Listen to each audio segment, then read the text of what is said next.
Bismillahirrahmanirrahim. Assalamualaikum warahmatullahi wabarakatuh.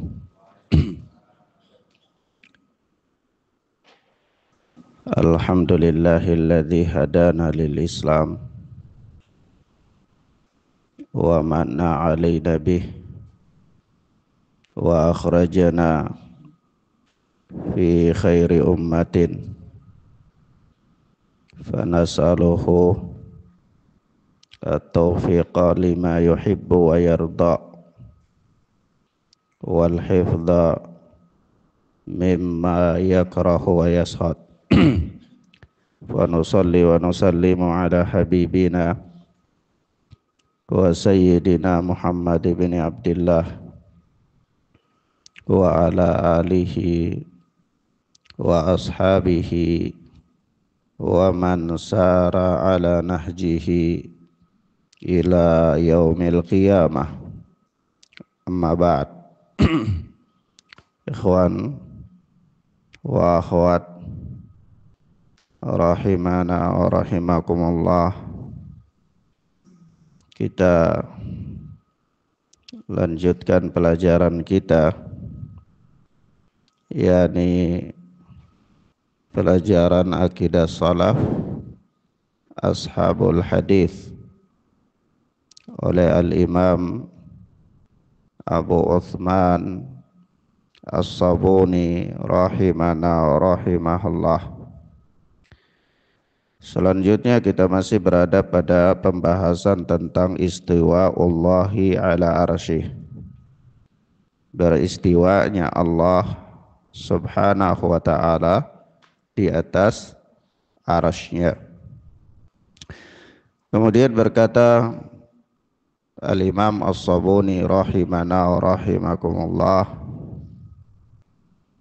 setelah beliau menyebutkan ayat di dalam surat Yunus, Inna rabbakumullahu alladhi khalaqas samawati wal arda fi sittati ayyam thumma istawa 'alal arsh yudabbirul amra ma min syafi'in illa min ba'di idnih, yaitu sesungguhnya Rabb kalian Allah yang menciptakan langit dan bumi dalam 6 masa.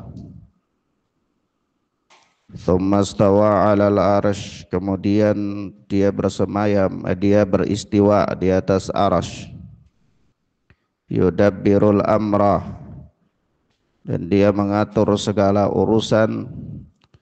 Ma min syafi'in illa min ba'di idnih, dan tidak ada yang dapat memberikan syafaat di sisinya melainkan setelah mendapatkan izin darinya, dari Allah subhanahu wa ta'ala.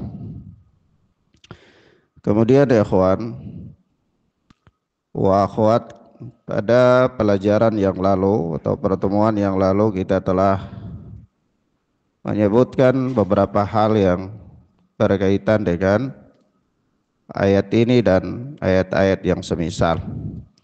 Sebelum kita lanjutkan, kita bacakan dulu dalil-dalil yang disampaikan oleh Al-Imam As-Sabuni. Kemudian beliau berkata selanjutnya, wa qawlihi fi suratir Ra'd, dan firman Allah subhanahu wa ta'ala pada surat Ar-Ra'd, Allahu alladzi rafa'as samawati bighairi 'amadin tarawnaha thumma istawa 'alal arsy. Allah subhanahu wa ta'ala yang meninggikan, mengangkat langit tanpa tiang sebagaimana yang kalian telah melihatnya. Thumma istawa 'alal arsy, kemudian Allah subhanahu wa ta'ala beristiwa di atas arsy.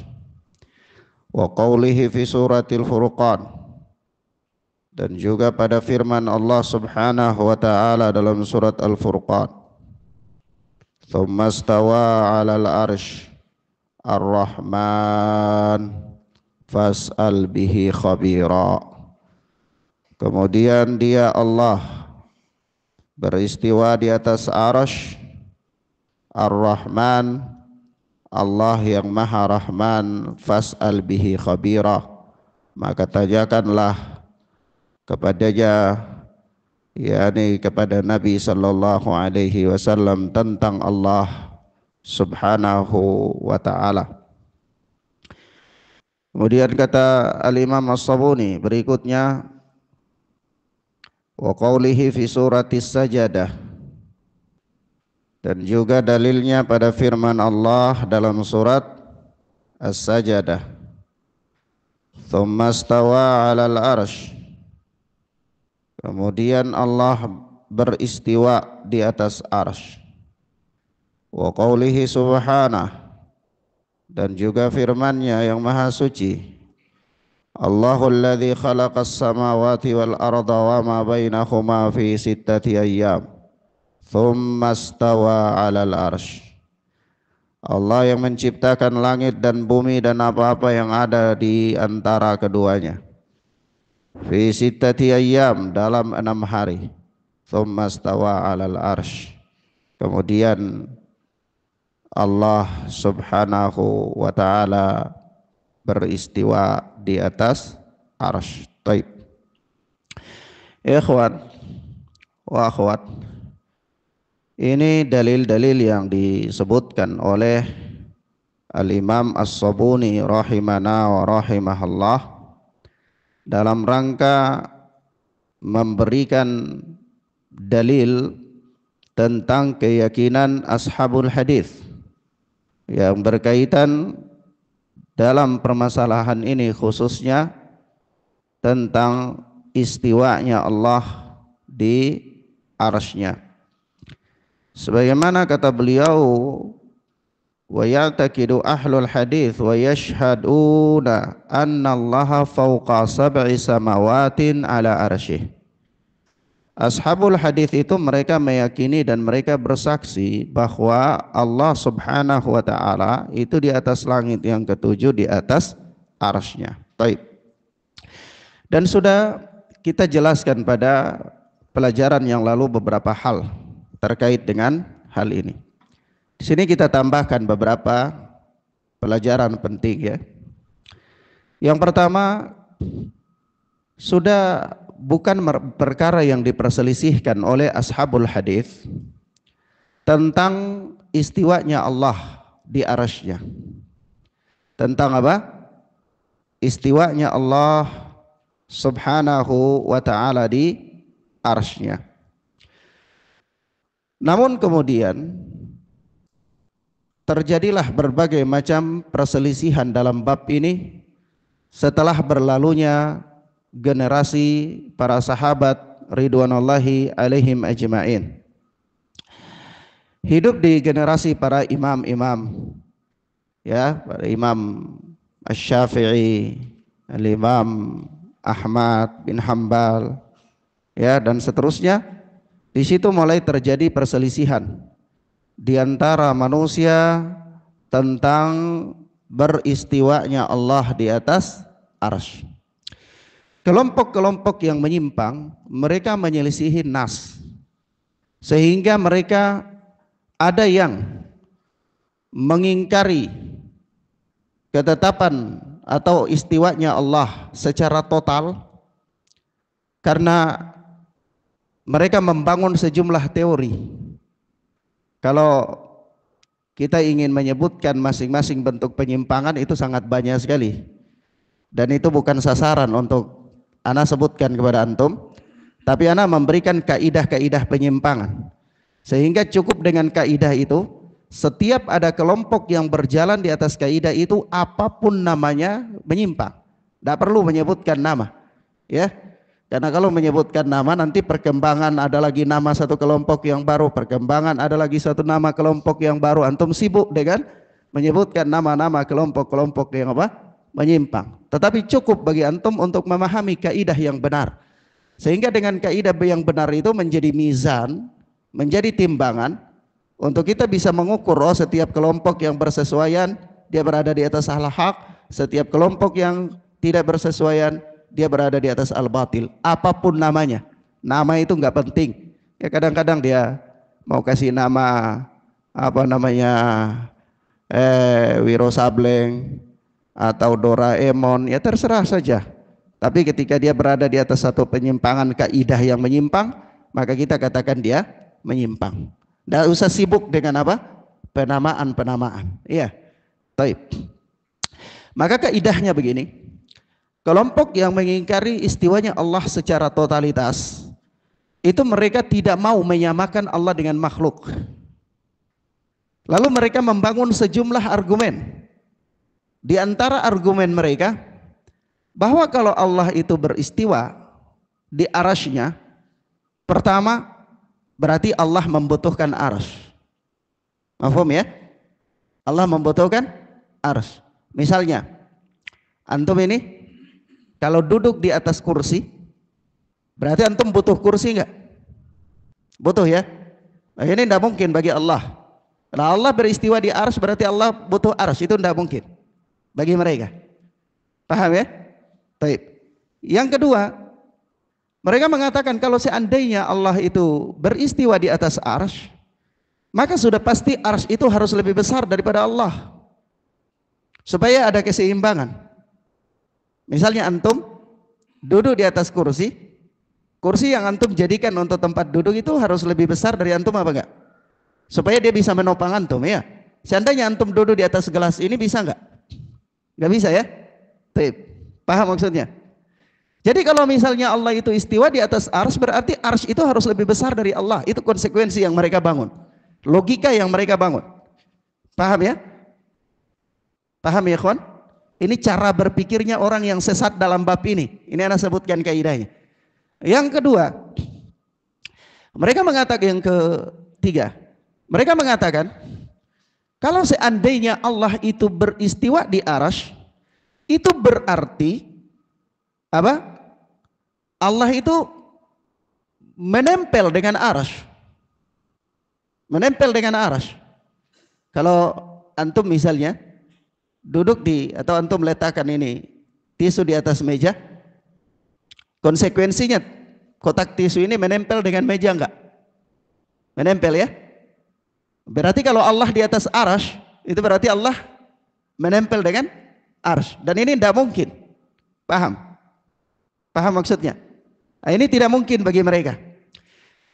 Sehingga karena asumsi yang mereka bangun demikian adanya, dan itu semua tidak mungkin, karena seandainya itu ada, maka ini sama dengan makhluk.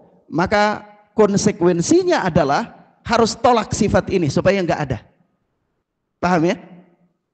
Mafhum? Naam, baik. Kita berhenti sebentar. Paham enggak? Paham? Baik. Karena logika yang mereka bangun tentang sifat istiwanya Allah ini sama dengan makhluk, dan itu semua tidak mungkin, maka supaya itu tidak ada pada Allah harus dihilangkan sifat ini. Maka, paham ya? Cara menghilangkan sifat ini adalah pertama, meniadakan sama sekali, ta'til akhirnya. Ya. Yang kedua, mentakwilkan kepada makna yang lain. Mentakwilkan kepada makna yang lain. Baik. Paham ya, kawan? Ketika mereka mentakwilkan kepada makna yang lain, maka masuklah makna istaula kepada makna istiwa. Baik. Apa itu istaula atau istila? Apa itu? Menguasai. Paham ya, kawan? Paham ya? Bagaimana kita menjawabnya? Ustaz, apakah kelompok penyimpang berjalan di atas asas ini? Iya, mereka berjalan di atas asas ini. Kelompok apapun, siapapun, bagaimana namanya, itu dia berjalan di atas asas ini. Sehingga dia menyimpang. Dia terjatuh ke dalam mu'attilah, meniadakan sama sekali Ada yang dia terjatuh di dalam musyabbihah karena dia menyerupakan Allah dengan makhluk seperti tadi. Kemudian ada yang dia terjatuh di dalam Jahmiyah yang mentakwilkan kepada makna yang lain. Ala kulli hal, mereka berjalan di atas asas ini, dasar ini. Nah, mafhum sampai di sini? Baik. Kita membantahnya adalah yang pertama. Apa tadi yang pertama?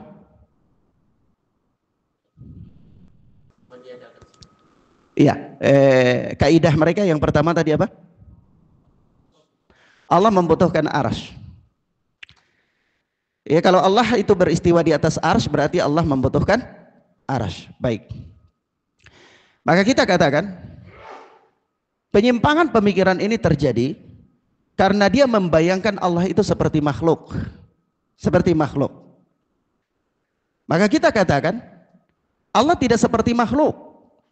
Sehingga Allah Subhanahu wa taala berfirman, "Laisa kamitslihi syai'." Tidak ada sesuatu pun yang serupa dengan Allah. Tidak ada sesuatu pun yang serupa dengan Allah. Kenapa? Ya karena Allah Subhanahu wa taala ketika menciptakan neraka, apa Allah butuh dengan neraka? Allah enggak butuh terhadap neraka. Allah ciptakan surga, Allah butuh dengan surga? Allah enggak butuh dengan surga. Sama. Ketika Allah Subhanahu wa taala beristiwa di arsy, itu Allah enggak butuh dengan arsy. Allah berhak melakukan apa yang Allah mau. Dan Allah tidak ditanya tentang apa yang Allah perbuat, sementara makhluklah yang ditanya tentang apa yang makhluk perbuat. Taib. Ini yang pertama. Paham di sini? Yang kedua, apa tadi kaidah mereka? Arsy harus lebih besar daripada Allah, karena posisinya yang di atas itu harus lebih besar daripada yang di bawah, karena dia membutuhkan, dia istiwa. Ya, antum duduk misalnya di kursi, kursi harus lebih besar supaya bisa menyangga antum. Kita katakan tidak demikian. Tidak harus demikian. Kenapa? Karena langit itu lebih besar daripada bumi. Langit lebih besar dari bumi enggak? Hah? Langit lebih besar dari bumi enggak? Tapi langit di atas apa bumi di atas? Hah? Ya namanya langit karena dia di atas. As-sama itu atas. Bahasa Arab ya. Ya. Jadi langit itu di atas, bumi itu di bawah. Dalam posisi langit lebih besar daripada bumi. Ini terbantahlah logika mereka yang mengatakan setiap yang berada di atas sesuatu harus lebih besar daripada yang berada di setiap yang berada di bawah itu harus lebih besar dari yang berada di atas. Padahal langit berada di atas lebih besar daripada bumi yang berada di bawah. Taib. Paham di sini? Yang ketiga, apa tadi kaidahnya? Menempel. Sebenarnya pembahasan menempelnya Allah dengan arsy atau tidak itu tidak ada di zaman sahabat, tidak ada pembahasan itu. Kenapa? Karena para sahabat ridwanullahi alaihim ajma'in mengimani dan menerima bahwa Allah itu istiwa di arsy, itu saja cukup. Tapi kemudian pembahasan menempel atau tidak itu baru ada di kalangan para imam-imam untuk membantah kelompok-kelompok yang membuat teori baru yang mengatakan kalau Allah itu beristiwa berarti Allah menempel. Maka di antara kelompok ini ada dua kelompok yang menonjol, yaitu kelompok hululiyah yang mengatakan Allah itu bisa menyatu dengan menitis ke hamba. Ada kelompok yang mengatakan ittihadiyah, wahdatul wujud, yaitu Allah menyatu dengan makhluk, menitis dan menyatu. Dua kelompok ini mereka menetapkan iya, Allah itu memang beristiwa di atas arsy, Allah menempel dengan arsy, Allah menyatu dengan makhluk. Nah, Allah menyatu dengan makhluk, mereka sampailah pada pemahaman hululiyah, sampailah pada pemahaman wahdatul wujud. Maka untuk menepis kelompok yang menetapkannya secara membabi buta dan kelompok yang menghilangkannya juga secara membabi buta, Ahlus Sunnati wal Jamaah membuat satu kaidah yang lain untuk membedakan, yaitu wa huwa ala arsyihi bainun min khalqih. Allah itu berada di atas arsy-Nya tapi terpisah dengan makhluknya. Ada kalimat bainun min khalqih, terpisah dari makhluknya. Itu kalimat itu di zaman sahabat tidak ada. Kenapa? Karena sahabat tidak perlu memperselisihkan istiwanya Allah. Tapi kemudian setelah terjadinya fitnah, bagaimana kaifiyah istiwanya Allah itu, maka para a'immah, ashabul hadis menetapkan kaidah yang ba'inun min khalqih untuk memberikan bantahan kepada kedua kelompok yang berseberangan, yang menyimpang di sini. Naam. Taib. Sampai di sini paham ya, ikhwan? Mahfum sampai sini? Baik. Begini maksudnya. Allah itu bersemayam di atas arsy, tapi Allah terpisah dengan makhluknya. Logisnya, kita katakan langit berada di atas bumi. Ya, langit menempel enggak dengan bumi? Hah? Tidak. Bahkan antara langit dan bumi itu membutuhkan ruang yang ditempuh dalam perjalanan ratusan tahun. Ya, tapi langit berada di atas bumi. Nah, salah satu ayat yang Allah Subhanahu wa taala sebutkan yang disebutkan oleh Al-Imam As-Sabuni di sini adalah Allahul ladzi rafa'a as-samawati bighairi amadin tarawnaha. Allah Subhanahu wa taala yang mengangkat langit, ya, meninggikan langit tanpa tiang, tarawnaha, sebagaimana yang kalian lihat. Artinya langit berada di atas bumi itu tidak ada sesuatu pun yang menyokong dia, yang menghubungkan antara bumi dengan langit sebagai sanggahan. Paham nggak? Paham ya, ikhwan? Sampai di sini paham? Sehingga langit itu benar-benar berada di atas bumi tanpa ada sambungan dari bumi ke langit. Ini makhluk. Ini makhluk. Allah bisa menciptakannya dalam bentuk demikian. Maka tentu ketika berbicara tentang sifat istiwanya Allah, mimbabil aula, lebih tinggi lagi daripada itu. Ya, paham ya, ikhwan? Naam. Itu bantahan untuk poin yang ketiga, bahwa Allah itu menyatu, menempel, tidak mungkin. Baik. Kemudian para salaf mengatakan sebagaimana perkataan yang ma'ruf dari Al-Imam Malik rahimahullah. Sebenarnya perkataan ini bukan dari Imam Malik, ya. Perkataan ini asalnya dari guru Imam Malik, yaitu Rabi'ah. Tetapi kemudian dia baru terkenal ketika diucapkan oleh Al-Imam Malik rahimahullah, yaitu apa? Al-istiwa ma'lum wal kaifu majhul was su'alu anhu bid'ah. Istiwa itu maklum. Kaifiyahnya tidak diketahui. Kenapa? Karena Allah tidak menerangkan kepada kita bagaimana kaifiyahnya. Bertanya tentangnya adalah perkara yang bid'ah. Taib. Di sini kita katakan bahwa maklum itu bagaimana? Istiwanya Allah itu maklum, diketahui. Bagaimana diketahui? Ya. Karena orang Arab paham kata istiwa secara bahasa Arab itu apa?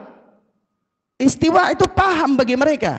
Sama seperti antum katakan makan. Orang Arab paham makan enggak? Ketika antum katakan tangan, orang Arab paham tangan enggak? Paham. Jadi itu maklum, sudah. Tidak perlu ditakwilkan kepada yang lain lagi, karena itu bahasanya sudah dimaklumi oleh mereka, dimengerti oleh orang Arab. Sebab itu ada satu kisah penting, ya, disebutkan oleh Al-Imam Ibnu Battah di dalam Ibanatul Kubra. Itu ketika tokoh Mu'tazilah, ya, yaitu siapa namanya? Ibnu Abi Duat yang berdiskusi dengan Imam Ahmad, tokoh Mu'tazilah, ya, di zaman Imam Ahmad. Dia karena ingin memaksakan kehendaknya untuk mengatakan bahwa Allah beristiwa itu adalah istaula, menguasai, maka dia cari dalil, cari dalil dari nas-nas Al-Quran. Itu tidak mampu untuk membenarkan keyakinan dia. Akhirnya dia cari makna bahasa, karena orang-orang Arab dulu mereka berdalil untuk memahami nas itu juga terkadang kembali kepada makna bahasa, karena Al-Quran turun dengan bahasa Arab, fungsinya untuk mereka paham. Ya, Nah, cari makna bahasa. Akhirnya ya Al-Imam Ibnu Battah meriwayatkan dalam Ibanatul Kubroh begini dari Muhammad bin Nadhr. Ya, sami'tu Ibn al-Arabi sahibal lughah yaqul, ya, Muhammad bin Nadhr berkata, aku pernah mendengar Ibnul Arabi, ahli bahasa. Ahli bahasa. Ahli bahasa di zaman siapa? Nah, di zaman Imam Ibnu Battah ke atas, di zaman Ibnu Abi Duat, di zaman Imam Ahmad. Kira-kira bahasa di zaman Imam Ahmad itu sudah distorsi apa belum? Belum. Bahasa Arab itu masih murni, sehingga Imam Syafi'i belajar nahu sastra Arab itu tinggal di Badui, pedalaman, di orang kampung, supaya paham bahasa Arab dengan apa? Bahasa Arab murni yang tingkatannya apa? Tingkatan sastra. Iya. Paham ya? Di zaman itu ada ahli bahasa lagi. Iya, ada ahli bahasa lagi. Paham ya, kawan? Bukan ahli bahasa di zaman kita. Ahli bahasa di zaman kita ya paling tahu fi'il fa'il, maf'ulun bih. Sudah ya? Nah, iya. Baik. Maka apa ya, kawan? Ibnu Abi Duat ini cari-cari dalil, gak dapat, akhirnya dia cari kepada ahli bahasa. Dia bertanya kepada Ibnul Arabi, ahli lughah di zaman itu. Kata dia begini, ya, yaqul Ibnul Arabi ini dia berkata, aradani Ibnu Abi Duat an atluba lahu fi ba'dil lughatil Arab wa ma'aniha ar-Rahmanu 'alal arsy istawa bimakna istaula. Ibnu Abi Duat meminta kepadaku, meminta kepada ahli bahasa untuk mencari makna bahasa terhadap ayat Ar-Rahmanu 'alal arsy istawa, Allah beristiwa di atas arasy. Itu cari dia punya makna dalam bahasa yang maknanya istaula, menguasai. Kira-kira ada bahasa Arab enggak yang memberikan makna bahwa istiwa itu maknanya istaula? Paham enggak? Nah, maka apa kata dia? Faqultu lahu wallah ma yakunu hadza wala wajadtu. Demi Allah, ini bukan artinya ndak kayak gini, dan saya tidak pernah mendapati dalam ilmu bahasa yang mengatakan istiwa itu maknanya istaula. Paham enggak? Ja, ahli bahasa di zaman Imam Ahmad saja mengingkari penafsiran mereka yang mengatakan istiwa itu maknanya istaula. Karena itu apa? Tidak dikenal di zaman salaf bahasa Arab istiwa itu maknanya istaula, tidak ada. Itu bahasa itu baru ada, baru diada-adakan. Mafhum ya, ikhwan? Bukti konkretnya ahli bahasa di zaman Imam Ahmad, Ibnu Abi Duat itu pernah meminta kepada Ibnul Arabi untuk cari makna bahasa yang mengatakan istawa itu maknanya istaula, begitu. Tapi enggak ada, ahli bahasa mengatakan enggak ada. Baik, sehingga takwil mereka itu dibantah oleh bahasa sendiri, ya, dibantah oleh apa? Bahasa. Baik. Adapun bantahan yang lain sudah kita sebutkan pada pertemuan yang lalu. Hanya di sini anak ingin memberikan satu catatan. Makna istaula ini itu dia baru populer, dipopulerkan oleh seorang yang bernama Al-Ja'd bin Dirham. Al-Ja'd mengambil pemahaman ini dari Jaham bin Safwan. Ya. Pemahaman yang mengatakan bahwa istawa itu apa? Istawa itu adalah istaula. Dengan merujuk kepada sebuah syair, dia membuat sebuah syair yang berkata begini, kadistawa basyarun alal Iraq min ghairi saffin wala damin yuhraq. Jadi bahwa manusia telah menguasai Irak tanpa dengan menggunakan pedang dan tanpa pertumpahan darah. Artinya kadistawa basyarun apa alal Irak, manusia telah menguasai Irak. Istawa menguasai Irak. Dia membuat syair untuk apa?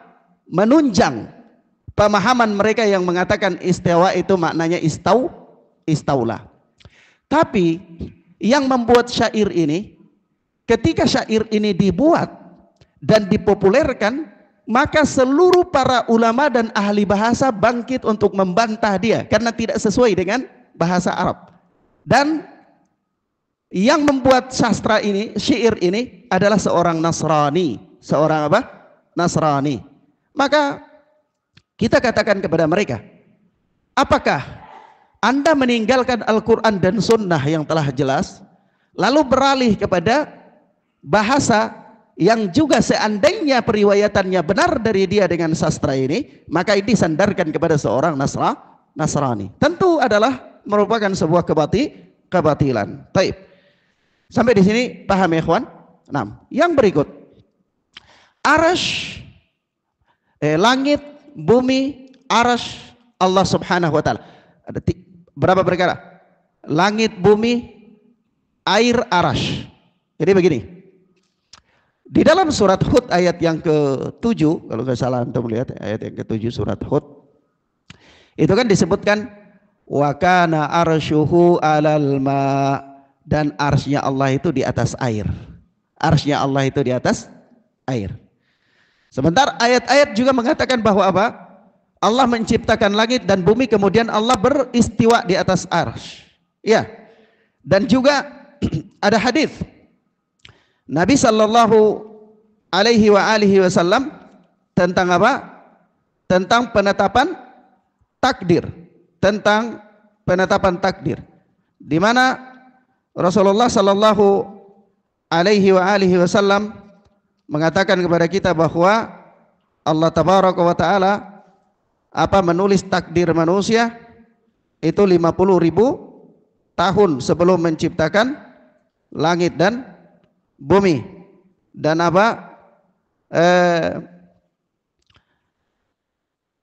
arsy Allah itu di atas air.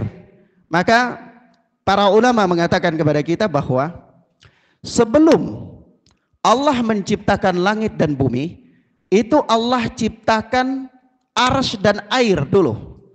Allah ciptakan arsy dan air.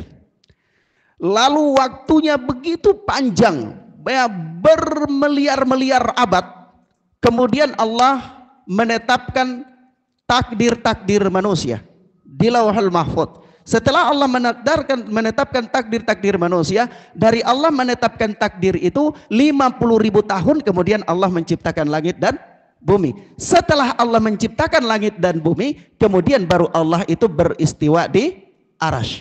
Nah, sebelum penciptaan langit dan bumi, itu arsy Allah ada di mana? Di atas air. Paham ya, ikhwan? Mafhum ya? Kalau antum katakan kepada anak, Ustadz, siapa yang mengatakan seperti ini untuk antum? Maka yang mengatakan seperti ini ana sebutkan. Al-Hafidz Ibnu Katsir rahimahullah di dalam tafsirnya ketika menafsirkan firman Allah surat Hud ayat yang ke-7 itu, kemudian Ibnu Taimiyah rahimahullah dalam Majmu' Fatawa, kemudian Al-Imam Bukhari dalam sahihnya menyebutkan hadis, kalau tidak salah itu hadis yang ke 3191, kalau anak-anak tidak salah nanti bisa dicek saja gampang ya.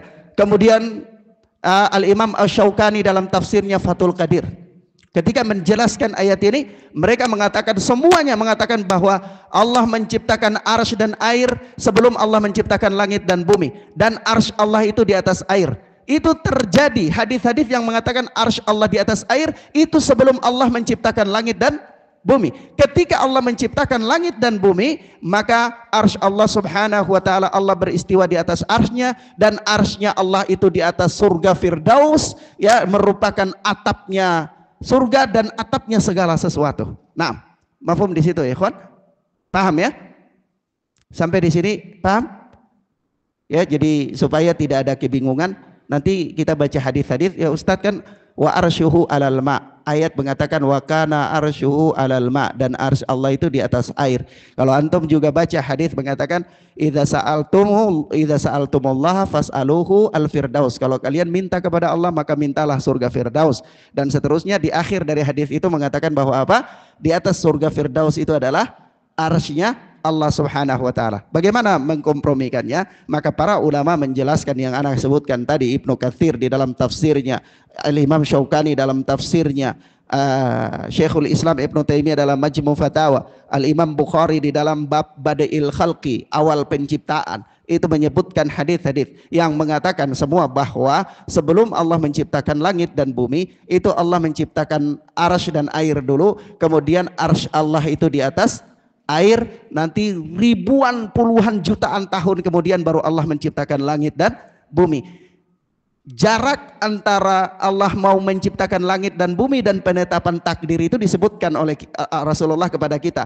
Allah tetapkan takdir dulu 50.000 tahun kemudian baru menciptakan langit dan bumi. Setelah menciptakan langit dan bumi dalam 6 masa, kemudian Allah beristiwa di atas arsy. Pemahamannya, sebelum Allah Subhanahu wa taala menciptakan langit dan bumi, itu Allah belum beristiwa di atas arsy, karena ini kan fi'liyah. Fi'liyah itu Allah lakukan ketika Allah mau, Allah menciptakan. Sebelum Allah ciptakan Nabi Adam kan gak ada Nabi Adam. Nanti begitu Allah mau menciptakan Nabi Adam, baru Allah ciptakan Nabi Adam, baru Nabi Adam itu ada. Allah datang juga begitu. Sebelum Allah kalau nggak mau datang, Allah tidak berkehendak datang, maka Allah nggak datang. Begitu Allah kehendak datang, baru Allah itu datang. Ini fi'liyah. Paham ya ikhwan? Ini fi'liyah. Taib. Sampai di sini paham? Mafhum ya? Taib. Anak kira biar nggak terlalu berat, ini dulu. Ini dulu insyaallah taala. Yang penting paham kaidahnya. Jangan terkecoh dengan nama-nama ya. Nanti disebut kelompok ini pusing hafal nama. Pahami kaidah. Sehingga setiap orang yang berjalan di kaidah yang benar, dia benar. Setiap orang yang berjalan di kaidah yang salah, dia salah. Apapun namanya itu tidak ada masalah. Tidak tahu nama itu tidak ada masalah. Iya. Taib. Demikian ikhwan fillah, azani Allah wa iyyakum, ila huna naktafi bihadzal dars. Wa sallallahu ala nabiyina Muhammad wa ala alihi wa sahbihi wasallam.